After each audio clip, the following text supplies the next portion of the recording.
Well, hello, and welcome back to the Mountaintop Repair Shop. I am very excited about today's repair because this is my Roland Alpha Juno 1. It has been my keyboard for the last couple decades, and I love this synth. This is actually part of my primary live setup. It's my top tier keyboard. But anyways, back in 1985, when this thing was made, it had a nice bright LCD. But as long as I've owned it, I've only seen like a faint blue light, if anything. You gotta turn the lights down low to see it. When you do a search on YouTube for Roland Alpha Juno, you get these videos up and you see all these thumbnails, and you can see that like none of them have a working backlight. Oh wait, there's one right there. So I was actually reading some forums that talked about replacing the LCD screen with an OLED, but you also have to like buy a new EEPROM chip and install that, and I wanted to keep this thing as original as possible, so it didn't really interest me that much. But then I came across this video from Mindburner. Definitely check out his YouTube channel if you like synthesizers. Now, he found a manufacturer of electroluminescent strips in the United Kingdom. He included a link in his video's description to the eBay page that actually had the proper size for the Alpha Juno. He repairs an Alpha Juno 2, which has a couple differences with the Alpha Juno 1, but the LCD screens should be the same. So, after I watched his video, I went right to eBay and ordered one up. £7 plus £3 shipping, and here it is. Delivered from the Royal Mail to the United States Postal Service to me. And so we'll take that out soon and check it out. So we'll take this thing over to the workbench and we'll plug it in and see what the screen looks like. Get a nice before to compare with our after. So come with me, we're going over there. Alright, so here's my Alpha Juno 1, my 85. And we can see how, we really can't see much backlight from our screen here. In fact, let's turn off the lights real quick. Let's bring it up close to the camera. Yeah, there's a hint of blue there. You see that? Kind of glowing. Really can't make out what it says, but it's glowing. Alright, there we are. Have something soft down to make sure that we're protected. You don't want to scratch the face of this. Well, now it's time to open things up. The big screws on the bottom connect to the key bed. The smaller screws attach directly to the top frame piece, and there's a few screws on the back. The main board mounts right on the bottom of the key bed and is right in the way of the LCD screen. Okay, this could stand to be cleaned. Look at the dust bunnies in here. Been a long time. A few screws and a few more wiring harnesses, and we can get this main board out of the way. Those guys out of the way, get this guy out of the way. The key bed is in the way, but it only has two screws that hold it to the top, as it primarily mounts to the bottom of the case.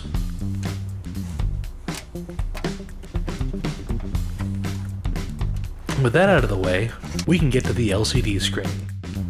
Yep, still nice and white, being 37 years old.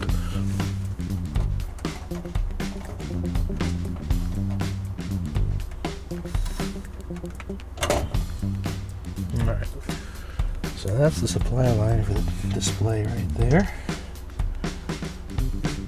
And we hit our ribbon cable.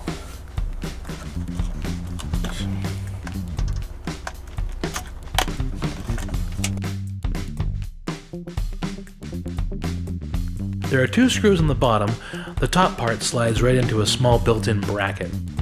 The power wire for the backlight is just wrapped around this other harness, so we will unplug and unwrap.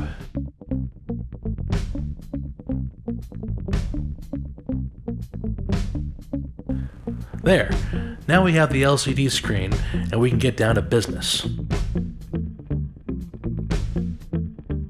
There's these two tabs, and that's the electroluminescent foil strip right there in the back. We'll desolder those first and see what happens. Don't have the fancy desoldering station yet, but I do have the solder bulb.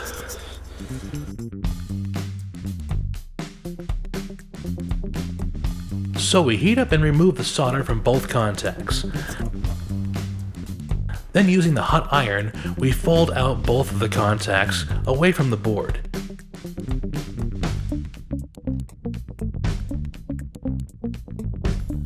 Now we can slide out that old electroluminescent strip. You can see just how translucent the screen is as we remove it. Kind of pinkish, and I can kind of see through that board. You can see right through there. Now let's take a look at our new strip. First, we identify the back of the new strip.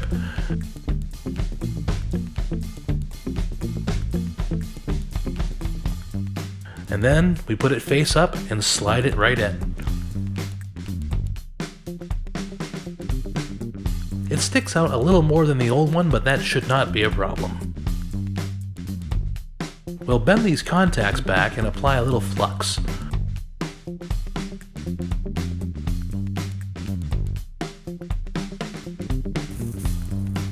Follow that with a little solder on each pad and we are connected.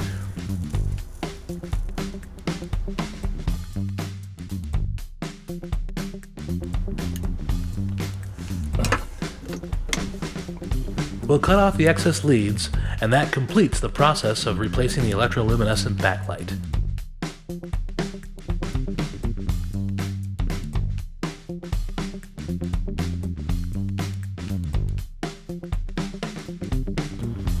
Alright. Well, it's time to put it back in and see if things light up. Another part from England. This was EL Wirecraft. These guys have electroluminescent strips of all shapes and sizes, so no matter what type of backlight you're trying to fix, they probably got something that'll fit it. So, let's see how well this one did. Bring back the keyboard. Just for a little cleaning, because it could use some cleaning.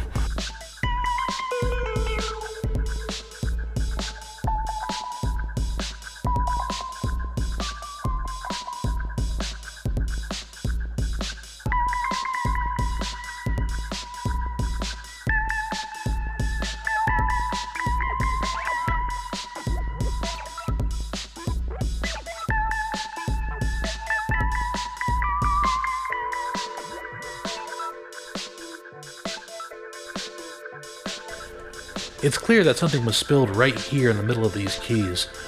The best way to get to this area is to remove the keys and clean the residue left from whatever spilled here. We remove the key return springs and the keys just pull forward. Take a look at the alphabet garbage in there. Gross, starting to corrode my stuff. The plastic strip that keeps the keys from moving forward was already removed on this keyboard years ago, but there is a clear plastic strip that you might have to remove in front of right where the keys hook into the key bed. We'll clean the keys individually and then reinstall them.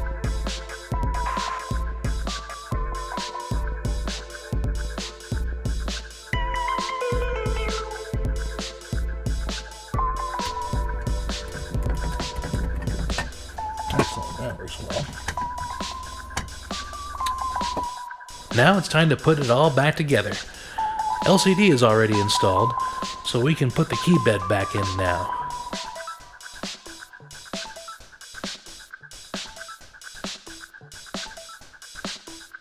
A couple screws and then off to the main board. Now this main board here.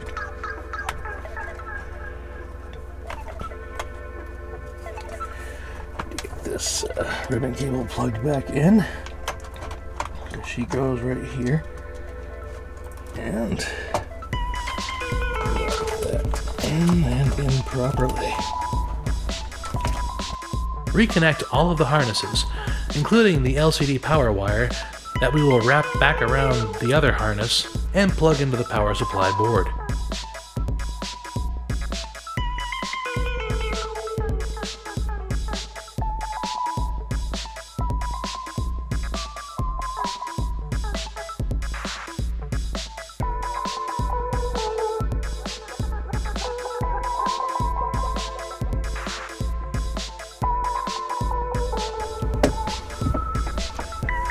Now, keyboard back up.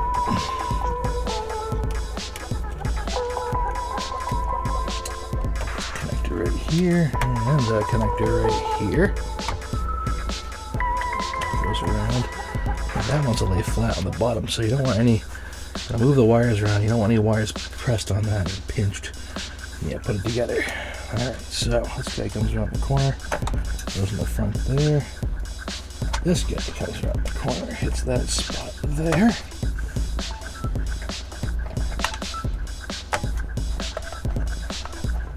Sits by there. Excellent. Alright, so we're plugged in back there. We can do a little cleaning there. Where we can see the stains. You can just see the stains right in the back here, where a liquid, most likely sugary liquid, brought in something that was unwanted. Dirt and stuff. So this board was made for the JU1 only. Not much difference between the Alpha Juno 1 and the Alpha Juno 2. The 2 had more keys, had a memory slot, so it actually had 3 banks of memory instead of the 2 that this one has. And then the keyboard also had touch sensitivity and velocity. Oh, and aftertouch, which this one does not.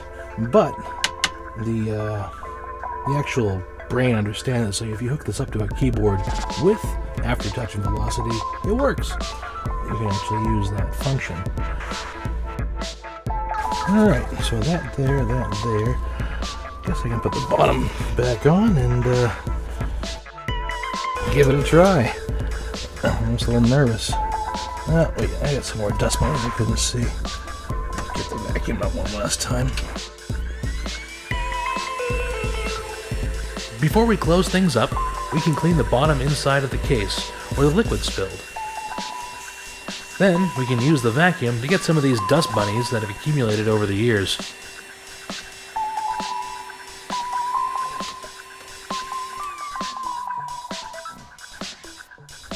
One more check of the wires, make sure they're not in the way of the standoffs. Get this thing right into where it goes.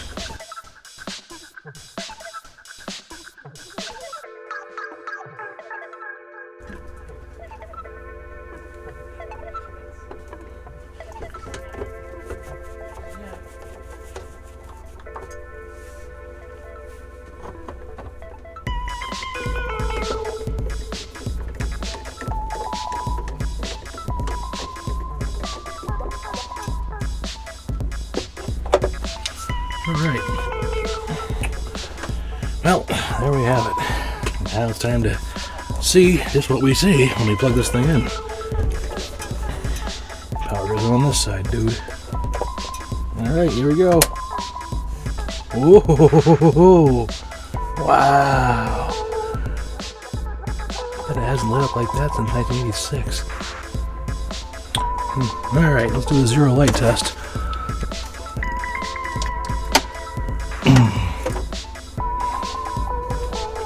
Here's our comparison.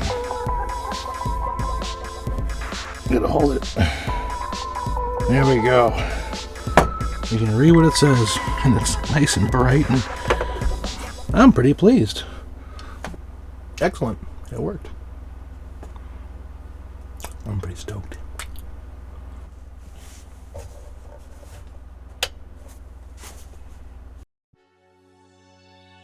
Well, that's just perfect.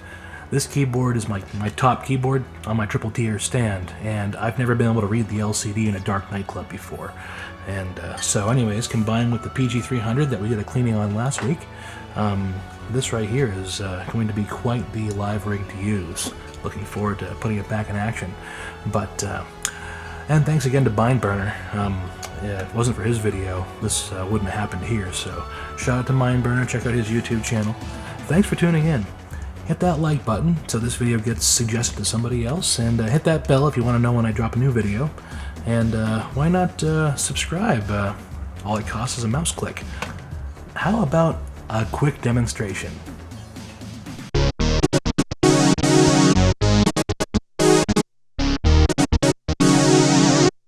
With all those parameters internally controllable via MIDI, they made the programmer to give you all your sliders back and control via MIDI.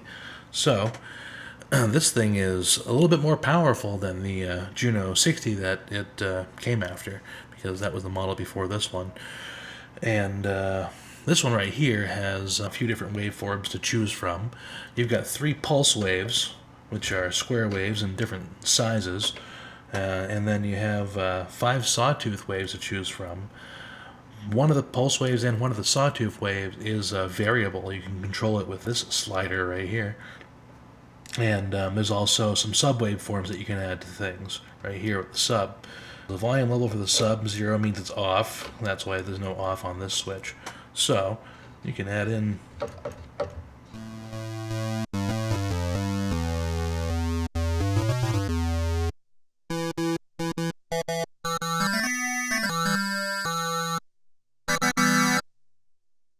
and then the sawtooth wave sounds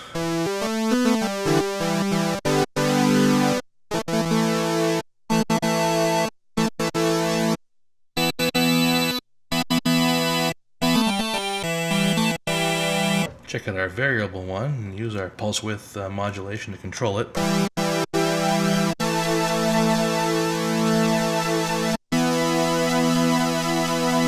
Yeah, you can hear it fatten up.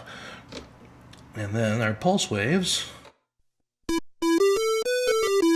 That's a nice square. Here's a half a square. And then controllable pulse with our pulse width modulation.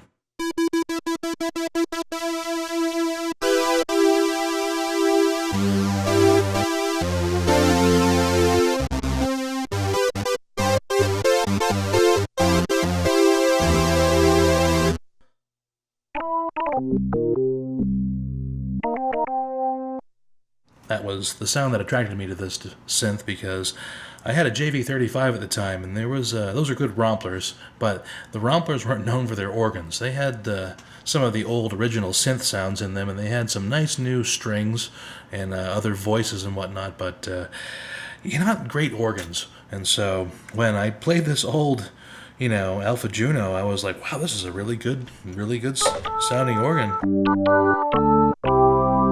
Make a little fast effect.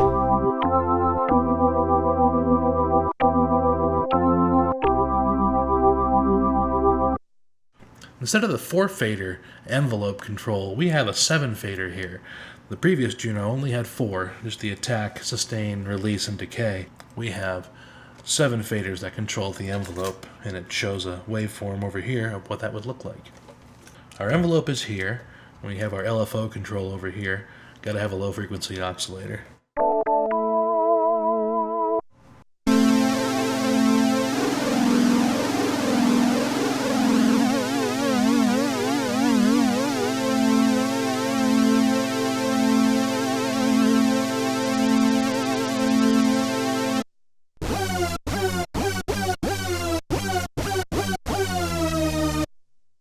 The Dominator. You couldn't make that sound with a Juno 60.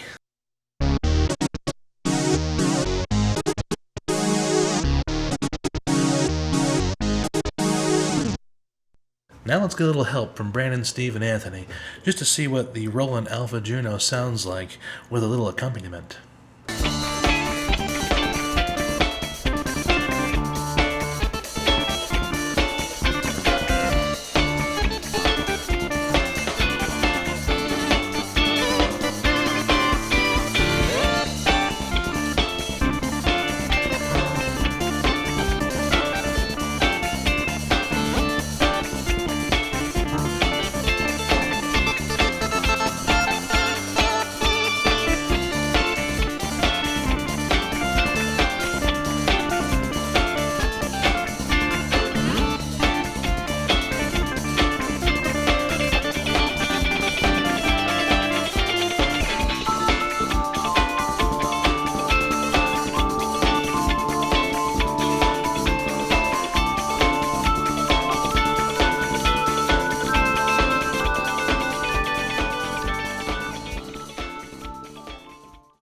I hope you all enjoyed that. That was fun. Anyways, thanks for tuning in, and we'll see you next time.